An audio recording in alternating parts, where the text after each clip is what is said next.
Hi hello అండి అందరికీ good morning friends. అందరూ ఎలా ఉన్నారు, బాగున్నారా? నేను కూడా చాలా బాగున్నాను. ఈరోజు మన వీడియో వచ్చేసి చికెన్ కర్రీ అండ్ కొబ్బరి పాల రైస్ అయితే చేశాను. టేస్ట్ మాత్రం ఎక్సలెంట్గా ఉంది. ఇప్పుడైతే చికెన్ అయితే మ్యారినేట్ చేసుకుందాము. ఉప్పు అయితే ఒక స్పూన్ నిండా వేసుకొని కారం అయితే గొడ్డు కారం అయితే వేసుకుంటున్నాను. సగం గొడ్డు కారం, సగం సాంబార్ కారం అయితే వేసుకోవాలండి. ఒక పావు టీ స్పూన్ పసుపు, కారం ఇంకొక 2 స్పూన్లు కూడా వేసుకోవాలి. మొత్తంగా 3 స్పూన్లు కారం అయితే పట్టిద్ది మనకి గ్రేవీకి. ఇప్పుడైతే అల్లం వెల్లుల్లి పేస్ట్ కూడా ఒక స్పూన్ నిండా వేసేసుకొని ఉప్పు, కారం, అల్లం వెల్లుల్లి పేస్ట్, పసుపు ఈ చక్కగా మనకి చికెన్కి పట్టించేసి కాసేపు ఒక హాఫ్ అన్ అవర్ కానీ 1 అవర్ కానీ పక్కకు పెట్టేసుకోవాలి. ఇట్లా పక్కకు పెట్టేసుకుంటే మనకి చికెన్ కర్రీ అనేది టేస్ట్ చాలా బాగుండేది. ఇప్పుడైతే ఇది పక్కకు పెట్టేసిన తర్వాత మసాలా అయితే ప్రిపేర్ చేసుకుందాము. మిక్సీ జార్ తీసుకొని పచ్చి కొబ్బరి అయితే వేసుకుంటున్నాను. నేను ఈరోజు ఎండు కొబ్బరితో చేయట్లేదండి. పచ్చి కొబ్బరి, ఒక ఉల్లిపాయ అయితే వేసుకోవాలి. పెద్ద ఉల్లిపాయ ఒకటి వేసుకున్న తర్వాత యాలక్కాయలు ఒక 2, చెక్క లవంగాలు అయితే ఒక 7-8 అయితే వేసుకుంటున్నాను. స్టార్ పువ్వు కూడా ఒక రెమ్మ వేసుకున్న తర్వాత ధనియాలు ఒక స్పూను, 8 వచ్చేసి జీడిపప్పు, 8 గసగసాలు 1.5 స్పూన్ వేసుకొని మెత్తగా పేస్ట్ పట్టుకోవాలి. కొంచెం వాటర్ వేసుకోండి. వాటర్ వేసి మెత్తగా పేస్ట్ పట్టేసిన తర్వాత ఇది పక్కకు పెట్టేసుకుందాము. పక్కకు పెట్టేసిన తర్వాత చిన్న మిస్టేక్ అయితే జరిగిందండి. స్టవ్ మీద గిన్నె పెట్టేసుకొని ఫస్ట్ ఆయిల్ వేసి కరివేపాకు, పచ్చిమిరపకాయలు, అల్లం వెల్లుల్లి పేస్ట్ వేసిన తర్వాత ఇప్పుడు ఈ మసాలా కూడా వేసి ఇట్లా ఫ్రై చేసుకోవాలి. ఒక్కోసారి వీడియో తీస్తున్నానని కూడా అనుకుంటుంటాను, వీడియో ఆన్ చేయకుండా. అట్లాగే మిస్టేక్ అయితే ఇది. మసాలా కొంచెం ఫ్రై చేసుకున్న తర్వాత ఇప్పుడు చికెన్ అయితే వేసుకొని కాసేపు అయితే ఇట్లా మొత్తం చికెన్కి పట్టించాలి మసాలా అనేది. చూసారు కదా, మనం జీడిపప్పు వేస్తే మనకు అడుగు కూడా అంటిద్ది మనకి మసాలా అనేది. ఇప్పుడు చక్కగా చికెన్కి పట్టించేసి మూత పెట్టేసి సిమ్లోనే కుక్ చేసుకోవాలండి. చికెన్లో వాటర్ వస్తాయి కదా, ఆ వాటర్ వచ్చి చక్కగా మనకి చికెన్ అనేది కొంచెం మెత్తబడిందాక, అంటే ఫ్రై అయిందాక కొంచెం మూత పెట్టేసి కుక్ చేసుకోవాలి. మళ్ళీ మధ్య మధ్యలో అయితే కలుపుతూ ఉండండి ఫ్రెండ్స్. కలుపుతూ ఉంటే మనకి బాగా కుక్ అయ్యిద్ది చికెన్ అనేది.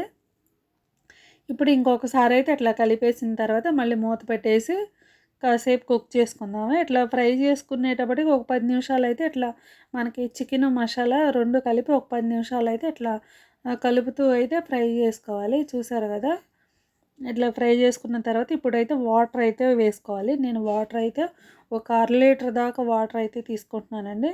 ఒక గ్లాసు నిండా వాటర్ వేసిన తర్వాత ఇందాక మనం మిక్సీ పట్టాం కదా మసాలా, ఆ మిక్సీ జార్లో కూడా ఇంకొంచెం ఒక పావు లీటర్ వాటర్ వేసేసుకొని మొత్తానికి మనకు ఒక 1/2 లీటర్ వాటర్ అయితే పడతాయి. కర్రీలో వేసుకుంటే 1/2 లీటర్. మనకి గ్రేవీ కొంచెం పులుసుగా ఉంటేనే మనకి రైస్లో కావాలి కాబట్టి కొంచెం పులుసులాగా ఉండాలి. ఇప్పుడైతే వాటర్ వేసిన తర్వాత కొంచెం సాల్ట్ కూడా వేసేసుకొని ఒక 5 నిమిషాలు అయితే బాగా కొంచెం దగ్గరకు వచ్చిందా కుక్ చేసుకోవాలి. ఒక 5 నిమిషాలు కాదులేండి, ఒక 7-8 నిమిషాలు అయితే పట్టేది. ఇప్పుడైతే మూత పెట్టేసుకొని కుక్ చేసుకుందాం. కొంచెం దగ్గరకు వచ్చిన తర్వాత అయితే చూపిస్తాను చూడండి.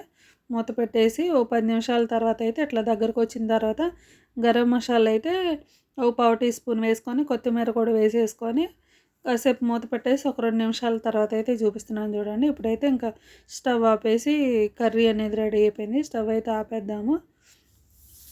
ఆపేసిన తర్వాత కొబ్బరి పాలు రైస్ కదా మనం చేసేది. ఈరోజు మన వీడియో వచ్చేసి 2 కొబ్బరికాయలు అయితే తీసుకున్నాను నేను, పెద్దవి అయితే తీసుకున్నానండి. ఇప్పుడైతే మిక్సీ జార్లోకి కొబ్బరి ముక్కలు చిన్న చిన్న ముక్కలుగా కట్ చేసుకోండి. కట్ చేసుకొని వేసుకొని కొంచెం వాటర్ వేసుకొని మెత్తటి పేస్ట్ లాగా మిక్సీ పట్టేసుకోవాలి. మెత్తటి పేస్ట్ లాగా పట్టేసుకొని ఇట్లా స్ట్రైనర్ ఉంటే స్ట్రైనర్లో వేసుకొని కొబ్బరి పాలు అనేవి తీసుకోవాలి. మరి మనకి కొంచెం చిక్కగానే వస్తాయండి. నేను తీసుకున్న కొబ్బరికాయలు వచ్చి చాలా పెద్ద కాయలు, 2 అయితే తీసుకున్నాను నేను. 1.5 కేజీకి 2 కాయలు అయితే నాకు ఆ ఫ్లేవరు అది బాగా అనిపించింది. చక్కగా 2 కాయలు అయితే సరిపోతాయి. చిన్న కాయలు అయితే 3 తీసుకోండి. నేను పెద్దవి కాబట్టి 2 అయితే సరిపోయినాయి నాకు. ఎట్లయితే కొబ్బరి పాలు తీసి పక్కకు పెట్టేసుకోవాలి. 1 లీటర్ అయితే వచ్చేయండి. ఇట్లా తీసి పెట్టుకున్న పాలు చూసారు కదా, చిక్కగా ఉన్నాయి.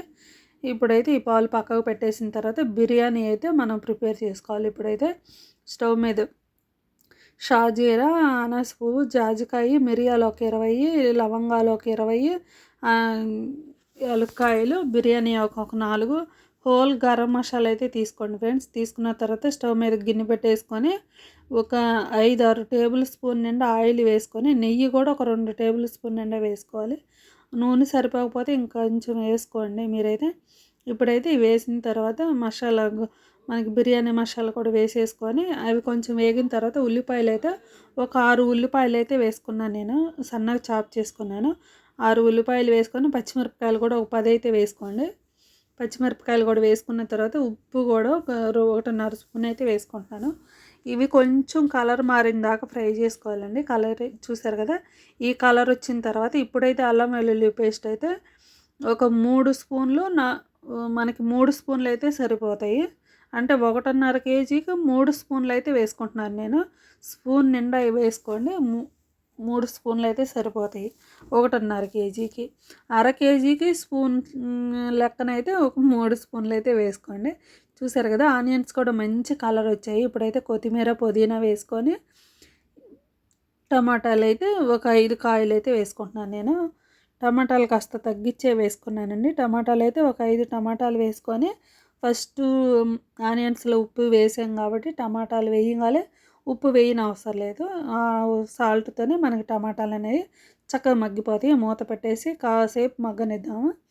కొంచెం మగ్గిన తర్వాత చూసారు కదా, ఇప్పుడైతే గరం మసాలా అయితే నేను ఒక స్పూన్ నిండా వేసుకొని జీడిపప్పు కూడా ఒక 30 అయితే వేసుకుంటున్నాను. నేను ఇంట్లో చేసిన బిర్యానీ మసాలా అండి ఇది. గరం మసాలా కూడా కాదు, బిర్యానీ మసాలా చేశాను నేను ఇంట్లో. మీకు బయట కూడా దొరికిద్ది మనకి బిర్యానీ మసాలా కూడా. ఇప్పుడు టమాటాలు కూడా మెత్తగా మగ్గిపోయినాయి మనకి. మనం దీంట్లో కారం అట్లాంటివి ఏమి వేయవసరం లేదండి. మనం ఓన్లీ పచ్చిమిరపకాయలే వేసుకోవాలి. స్పైసీకి తగ్గట్టు అయితే చూసి అయితే వేసుకోండి. నేనైతే 10 కాయలు అయితే వేసుకున్నాను. ఇప్పుడైతే మనం తీసుకున్న కొబ్బరి పాలు అయితే కొలత వేసుకొని నేను లీటర్ అయితే వేసుకుంటున్నాను. ఇప్పుడు ఒక గ్లాసు రైస్కి 1.5 గ్లాసు వాటర్ అయితే వేసుకోవాలి. ఇప్పుడు లీటరు కొబ్బరి పాలు వేసిన తర్వాత వాటర్ కూడా కొంచెం అయితే వేసుకొని కాస్త ఉప్పు కూడా వేసేసుకొని, మనకి వాటర్లో ఉప్పు ఇప్పుడు ఉప్పు అయితే చూసుకోవాలి. ఉప్పు ఎట్లా ఉండాలంటే వాటర్లో వేసిన తర్వాత మనకి కొంచెం ఉప్పగా అయితే ఉండాలి. ఇప్పుడైతే రైస్ కూడా పక్కకు పెట్టేసుకున్నాను. కడిగిన తర్వాత రైస్ కూడా, ఈ రైస్ అయితే ఇప్పుడు ఇట్లా వాటర్ బాయిల్ అయ్యేటప్పుడు అయితే రైస్ కూడా వేసేసుకొని కొంచెం మనకి ఉప్పు చూసుకోండి. ఉప్పు చూసిన తర్వాత వాటర్ కొంచెం ఉప్పగా ఉండేటట్టు చూసుకొని వేసుకున్న తర్వాత మూత పెట్టేసి అన్నం అంతా నీళ్ళన్నీ ఇంకిపోయే వరకు కుక్ చేసుకోండి. నీళ్ళన్నీ ఇంకిపోయిన తర్వాత దాని మీద కొంచెం బరువు పెట్టేసుకొని మళ్ళీ ఒక 5-6 నిమిషాలు కుక్ చేసుకుంటే మన రైస్ అనేది రెడీ అయిపోయింది. చూసారు కదా, కొబ్బరి పాలు రైస్ టేస్ట్ మాత్రం ఎక్సలెంట్గా ఉంది ఫ్రెండ్స్. ఒక్కసారి మీరు ట్రై చేయండి. ట్రై చేసి మీరు నాకు చక్కగా కామెంట్ సెక్షన్లో కామెంట్ చేయండి. చాలా బాగా కుదిరింది అక్క అని కూడా చెప్తారు. అంత బాగుంది. ఈ వీడియో అయితే ఇంతటితో ఎండ్ చేస్తున్నాను ఫ్రెండ్స్. అందరికీ బాయ్ అండి.